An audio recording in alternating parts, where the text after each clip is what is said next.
Bismillahirrahmanirrahim. Elhamdülillahi Rabbil alemin. Vessalatu vesselamu ala eşrefil enbiyayı vel murselin. Nebiyyina Muhammedin ve ala alihi ve ashabihi ecma'in. Rabbi şrah li sadri ve yessir li emri. Vahlul ugdeten min lisani yefkahu kavli.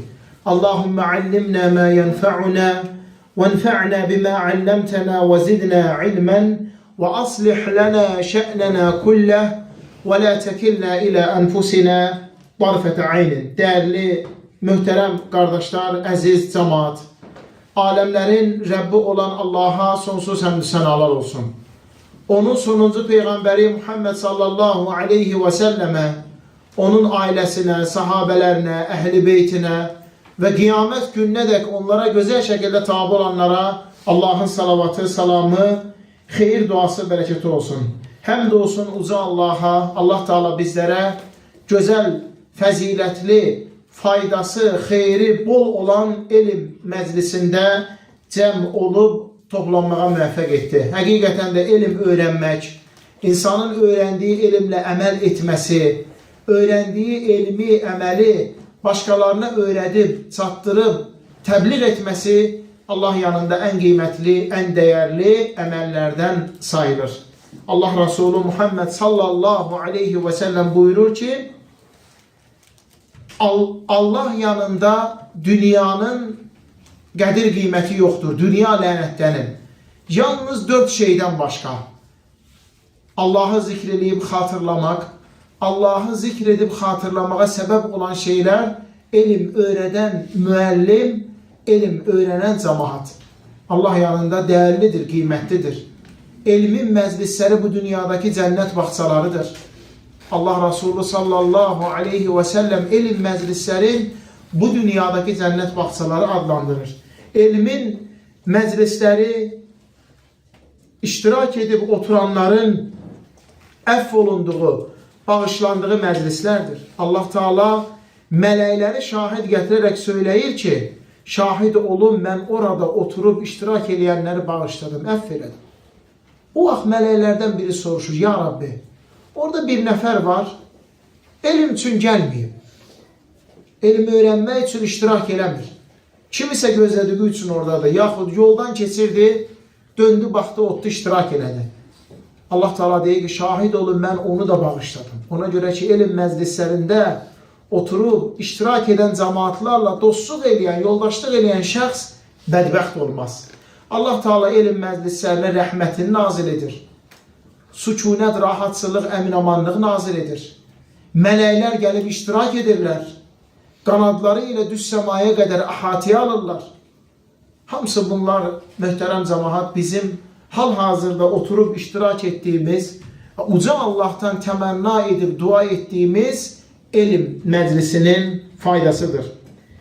Aziz kardeşlerim, Allah Teala'nın müvəffəqiyyəti, onun yardımı, köməklici ilə böyük hadis alimi Hafiz Ən-Nəvavi rahimehullah'ın El-Erba'un fi Mebanil İslam ve Qavaidil Ahkam, İslam'ın əsaslarından ve hükümlerin qaydalarından bəhs edən məşhur 40 hadis kitabını oxumağa devam edirik. Görkəmli alimler Şeyh Abdülmuhsin El-Abbad, Allah Teala onu korusun, ve Şeyh Salih İbni Fawzan El-Fawzan, Allah Teala onu korusun, şərhi, izahı ilə. Bugün bizler 22. hadisə başlayırıq. Məşhur sahabə Cabir İbni Abdullah'tan rivayet olunan hadis. İlk önce Cabir İbni Abdullah'ı tanıyaq.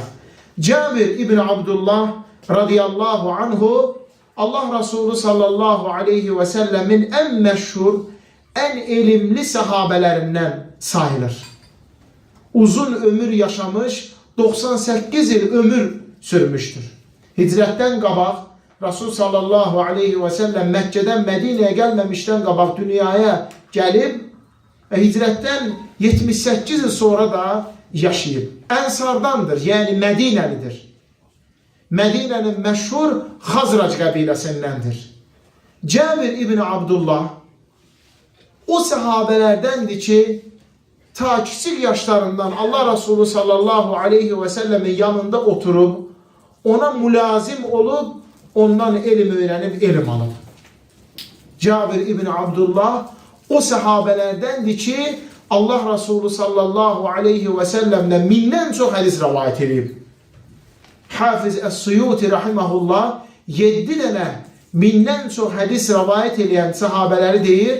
El-mukthirun fi rivayetil eser Ebu Hureyre yelih ibn Umar ve Enes ve'l bahru kel-Hudri ve Cabirun ve zevcetun nebiyyi. Allah Resulü sallallahu aleyhi ve sellemle mindən çox hadis rivayet eden sahabeler Ebu Hureyre, Abdullah ibn Ömer, Enes ibn Malik, Cabir ibn Abdullah, Abdullah ibn Abbas, Allah Resulü sallallahu aleyhi ve sellemin zövcəsi Aişe ve değerli kardeşlerim Ebu Sa'id el-Hudri. Məhz bu 7 sahabə en çok hadis rivayet eden sahabeler sayılır. Cabir ibn Abdullah'ın atası Abdullah ibn Amr ibn Haram İslamda elə bir fəzilətə sahibdir ki, heç bir sahabəyə bəxş olunmayan fəzilət. Abdullah ibn Amr ibn Haram, Cabir ibn Abdullah'ın atası Uhud döyüşündə şəhid olur. Uhud döyüşündə şəhid olur və şəhid olduqdan sonra aləmlərin Rəbbi olan uca Allah ilə arada heç bir pərdə, heç bir tərcüməsi olmadan danışır. Yeganə sahabədir ki, Allah subhanahu ve teala ile arada heç bir perde olmadan danışır. Şimdi inşallah size o rivayeti İmam Tirmizi rahimahullah'ın ve İbn Mace rahimahullah'ın kitaplarında rivayet ettiğim okuyuram. Buyurur ki Cabir İbn Abdullah radıyallahu anh diyor ki Laqiyani Resulullah sallallahu aleyhi ve selleme fekale li. Allah Resulü sallallahu aleyhi ve sellem ile günlerin bir günü karşılaştım. O mənə belə dedi. Ya Cabir, məli ərəkə münkəsiran. Mənə nə olub ki, səni hüzünlü, kədərli görürəm? Qultu ya Rasulallah, ustuşhidə əbi və tərəkə iyələn və deynən. Ey Allahın Resulü, atam şəhid oldu və özünün arxasıca ailəsin və biraz borcların qoyub getdi. Qala, Rasul sallallahu aleyhi ve sellem deyir, Əfələ ubəşşirükə bimə ləqiyəllahu bihi əbək. Ey Cabir, mən səni sevindirib müjdələyim mi? Atan Abdullah ibn Amr ibn Haramın Allah ilə necə qovuşmasın? Qala, bələ ya Resulullah. Mən dedim, bələ ey Allahın Resulü. Qala, مَا كَلَّمَ اللّٰهُ أَحَدًا قَطُّ إِلَّا مِنْ وَرَاءِ حِجَابٍ وَأَحْيَا أَبَاكَ فَكَلَّمَهُ كِفَاحًا. Allah Teala heç kimlə pərdənin arxasından danışmayıb. Yeganə sən atandır ki, arada heç bir pərdə olmadan danışır. Atanı dirildir və onu danışdırmağa başlayır. Fəqalə, sənin atana deyir, ya abdi, təmənnə aleyyə u'tiyəkə. Ey mənim qulum, təmənna et, istə məndən sənin istədiyini sənə verim. Qalə, ya Rabbi, tuhyini fəubtələ fikə thəniyyətən. Ey Rəbbim, məni dirilt, məni dünyaya qaytar, gedim sənin uğrunda döyüşüm, yenə şəhid olum. Qalə Rabbu Azze ve Celle. Bu zaman Allah Azze ve Celle deyir ki, İnnehu qad səbəqa minni ennehum ileyhə la yurca'un. Ve unzilet hazihil ayə ve la tehsebennellezine kutilu fi sebilillahi emvaten. Ali İmran suresi 169. ayet. Sen Allah yolunda ölenleri ölü sayıp ölü hesap etme. Onlar Allah yanında ruzlənirlər. Değerli cemaat, bax bu Cabir'in atası Abdullah'a İbn Amr ibn Haram'a bəxş olunan fəzilət üstünlük idi. Allah ilə arada heç bir pərdə olmadan danışmaq. Qayıdaq hədisimizə. Cabir ibn Abdullah el-Ensari radiyallahu anhu deyir ki, "Enne raculen sa'ala Rasulullah sallallahu aleyhi ve selleme faqal." Bir kişi Allah Resulü sallallahu aleyhi ve selleme sual verdi ve dedi. Qiymətli qardaşlarım, İmam Muslim rahimehullah bu rivayətində həmin şəxsin adını qeyd etmir. Bir nəfər kişi gəldi Allah Resulü sallallahu aleyhi ve sellemdən soruşdu. Lakin başqa nüsxələrdə gəlir ki, həmin o sualı verən Nu'man ibn Qavqal radiyallahu anhu olub. Nu'man ibn Qavqal radiyallahu anhu. Gəlir Allah Resulü sallallahu aleyhi ve selleme sual verir. Ya Resulallah, ey Allah'ın elçisi, Ərəeytə, İzə salleytul məktubati ve sumtu Ramadana ve əhlentul halale ve harramtul harama əədxulul cənnə? Qalə nəam. Ey Allah'ın elçisi, sən mənə nə məsləhət edirsən? Əgər mən 5 vaxt fərz namazı qılsam və Ramazan ayında oruç tutsam və halalı halal saysam və haramı haram saysam, mən cənnətə girərəmmi? Allah Resulü sallallahu aleyhi ve sellem deyir ki, bəli. Bu zaman kişi deyir, vallahi la əzidu alə zəlikə şeyən. Allah'a and olsun ki, mən bunun üzərinə heç nə artırmayacam. Bu hədisdə çoxlu faydalar var, əziz qardaşlarım. İlk öncə, səhabələrin vermiş olduğu suallar. Həqiqətən də onların Allah Resulü sallallahu aleyhi ve selleme vermiş olduğu suallar dünya və axirət xoşbəxtçiliyini cəm edib əhatə edən suallar idi. Bir hədisdə gəlir ki, səhabə soruşur, ya Resulallah, məni cənnətə daxil edib cəhənnəmdən xilas edən əməllər haqqında xəbər ver. Bir hədisdə sahabə soruşur, ya Resulallah, qurtuluş nədədir? Bir hədisdə sahabə soruşur, ya Resulallah, Allaha ən sevimli olan əməllər hansılardır?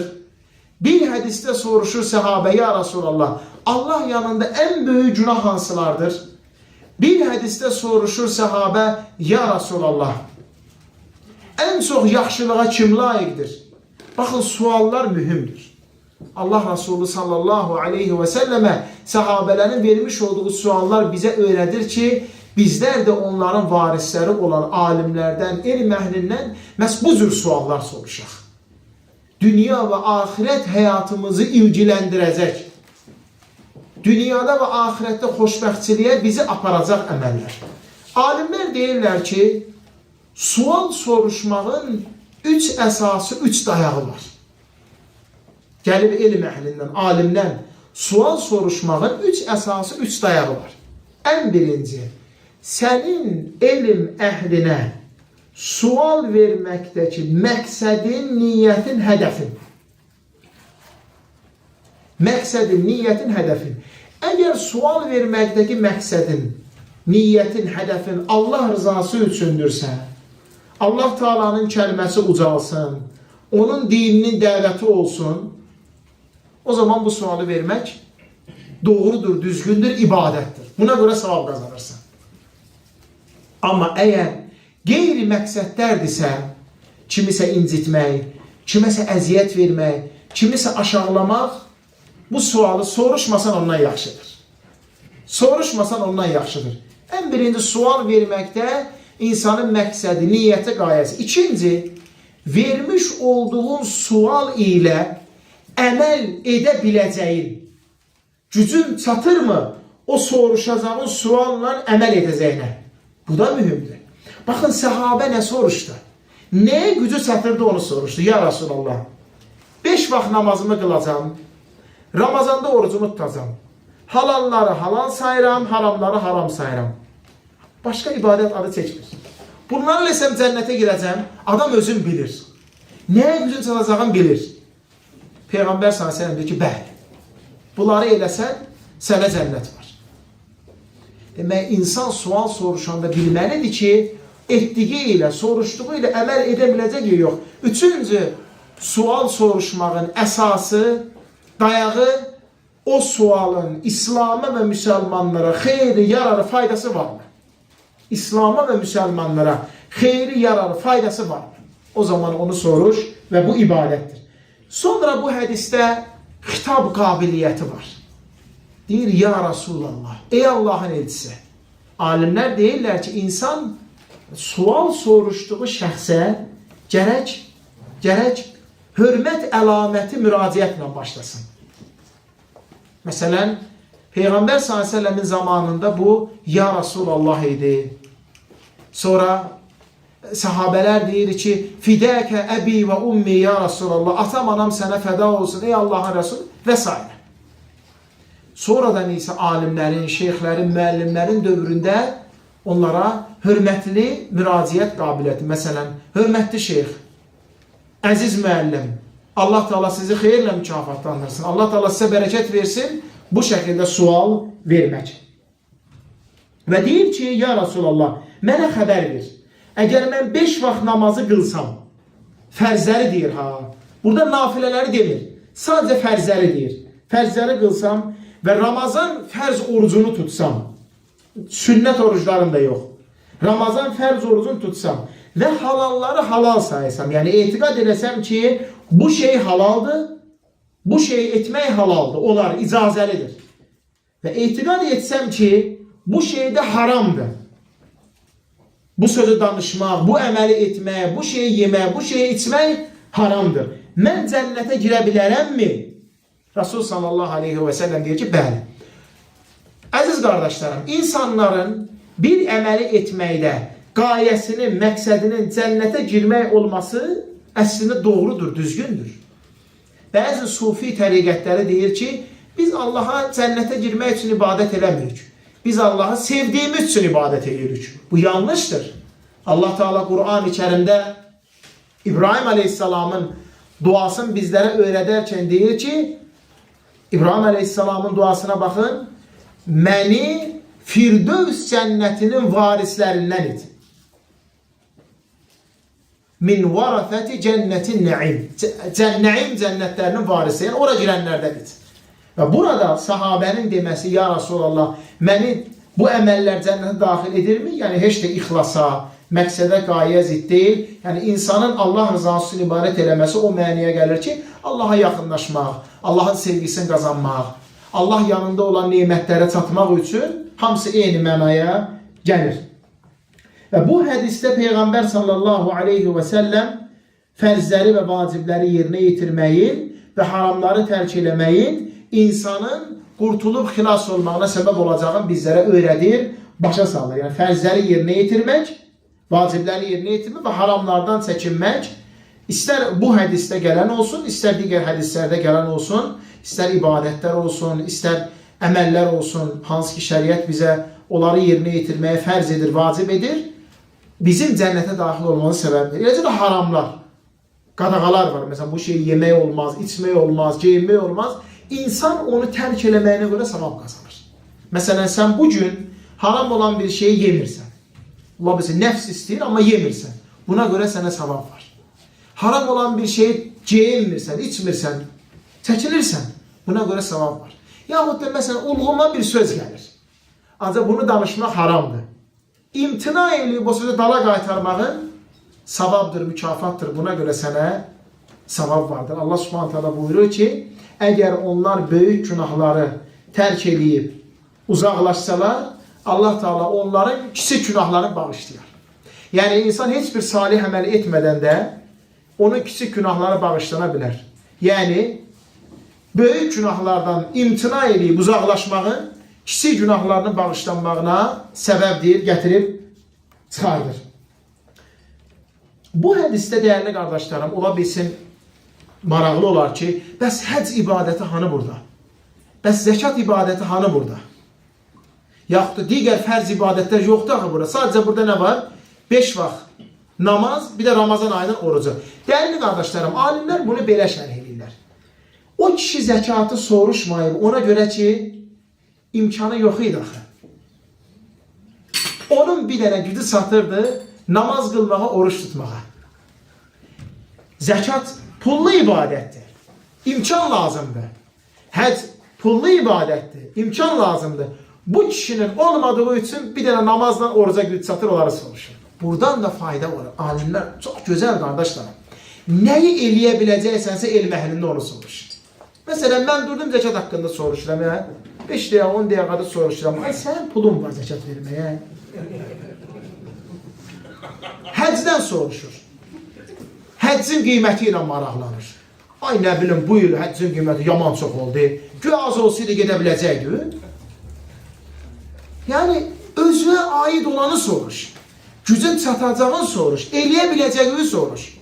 Sən əgər bugün imkanın zəkata, həccə çatmırsa, onları qalsın, imkanın çatır namaz qılmağa, namazı soruş. Oruca çatır, orucu soruş. Hətta baxın, səhabə gecə namazlarından, duha namazından soruşmur. Yəni, nafilə namazlarını seçmir. Ya Rasul, 5 fərz namazı qılsam, fərz namazları soruşur. Oruclardan da heç 1, 4, ağ günlərin oruclarını soruşmur. Fərz orucu soruşur. Adam özünü tanıyır, bilir. Mən buna gücüm çatır. Ya Rasul, bu gücüm çatdıqları eləsəm, mənə cənnət var? Deyir, bəli var. Bir ehtimal budur. İkinci ehtimal odur ki, hələm o sual verilən vaxtı zəkatla həcc fərz olmamışdır. Hələm zəkatla həcc buyurulmamışdır. Dəyərli, qiymətli qardaşlarım, hər iki halda əlhəmdülillah yəni, məqbuldur, başa düşüləndir. Lakin birincidə fəaliyyəti daha çox böyüdür ki, nəyi eləyə biləcəksənsə onu soruş. Nəyə gücün çatırsa, bax, nəyə qaydan, qabiliyyətin varsa onu soruş. Kişi də bunu demək soruşur. Dəyərli qardaşlarım, möminlər bu hədislərlə görsəndiyi kimi 3 qismə bölünürlər. Möminlər, müsəlmanlar 3 qismə bölünürlər. Allah subhanahu ta'ala bunu Fatir surəsi 32-ci ayədə deyir. فَمِنْهُمْ ظَالِمٌ لِنَفْسِهِ وَمِنْهُمْ مُقْتَصِدٌ وَمِنْهُمْ سَابِقٌ بِالْخَيْرَاتِ بِإِذْنِ اللّٰهِ. Bu 3 mərtəbəni mən sizə aşağıdan ən fəzilətlisinə doğru sıralayacağım. Ən birinci, özünə zülm eləyənlər, yəni günahkar möminlər. Möminlər içərisində ən aşağı mərtəbədə onlar gəlir. Günahkarlar. Yəni, əl-ləzi yəq'a fil-məasi dunəş-şirk. Şirkdən aşağı olan günahları eləyir. Şirk eləmir. Amma şirkdən aşağı olan günahlara düşür. Fəhədə təhtə məşiyyətilləh. Bu adam Allahın isteği altındadır. İnşəə qafərələ və inşəə əzzəbəhu.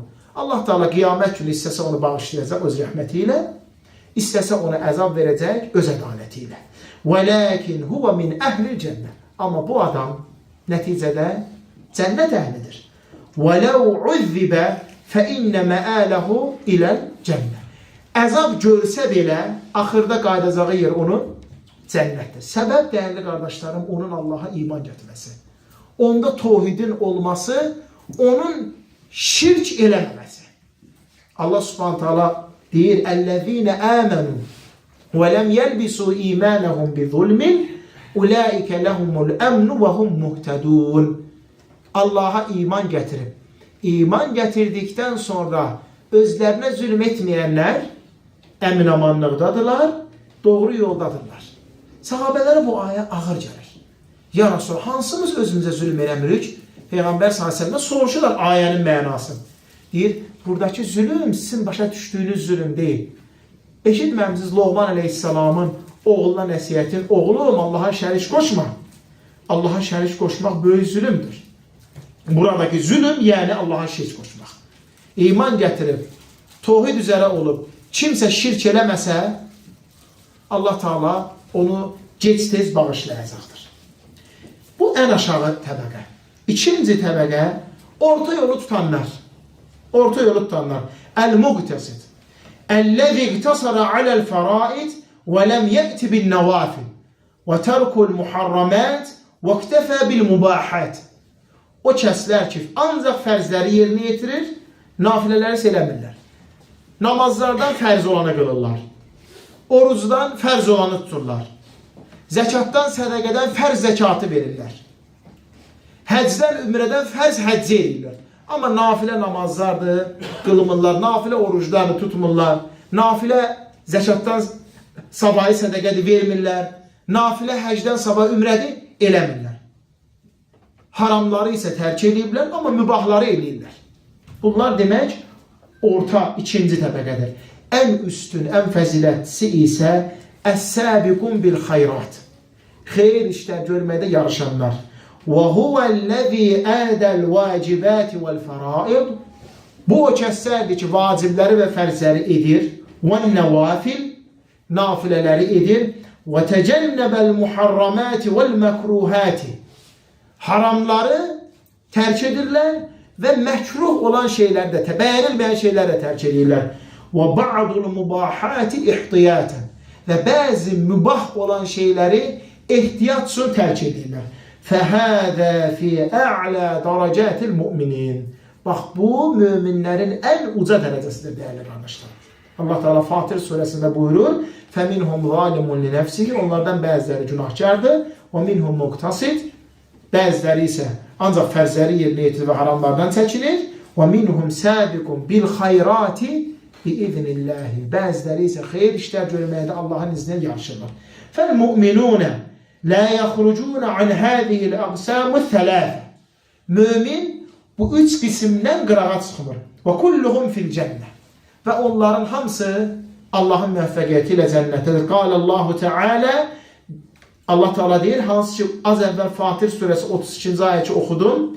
Möminlərin Allah Teala üç qismin qeyd etdikdən sonra 30-cu ayədə, sonraki ayədə deyir ki, cənnətu ədinin, ədin cənnətinin onlar sakinləridir. Yədxulunəhə, ora daxil olacaqlar. Yuhallavna fiha min asawira min zahabin və lu'lu'a və libasuhum fiha harir.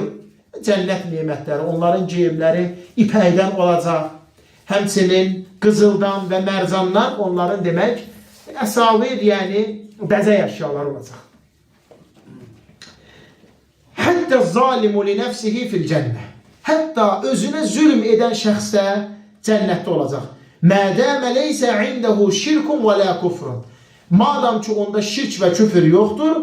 Və gayətun mə hunəlikə ənəhu indəhu məasin və kəbairun dunə şirk. Baxmayaraq ki onda böyük günahlar olsa belə, amma şirkdən aşağıları edib, o da demək mömin sayılır. Fəhədə min əhli əl-cənnə. O şəxs cənnət əhlindəndir. İmmə ən yədxuluhə bi'afvillahi və məğfirətihi. Ya Allah Teala onu əfvi məğfirəti ilə birbaşa cənnətə qoyacaq.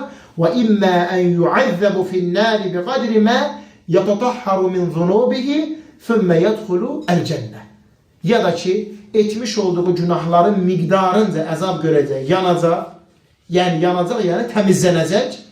Sonra Allah Subhanahu Teala onu cənnətə daxil edəcəkdir. Dəyərli, qiymətli, əziz qardaşlarım, bax bu hədis olduqca əzəmətli bir hədisdir. İçərisində çoxlu xeyirlər, faydalar var.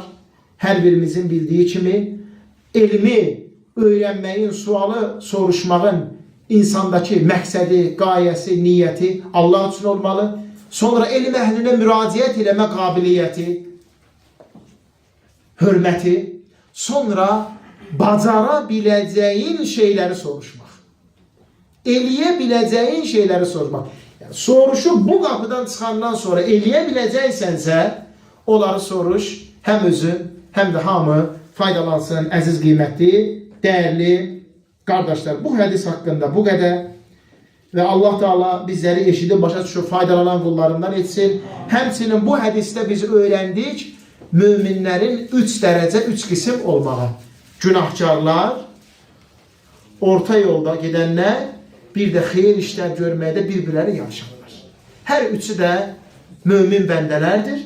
Hər üçünün də sonda gedişi, çatacağı yer Allahın izni ilə cənnətdir. Uca Allah bizləri Firdevs cənnətinin varislərindən ora düşüb, orada əbədi qalacaq qullarından etsin. Allah Teala hər birimizi eşidib, başa düşüb, faydalanan, ən gözəlinə tabi olan qullarından etsin. Və sallallahu alə nəbiyyina Muhammed və alə alihi və sahbihi və səlləmə təslimən kəthira ilə yevmiddin.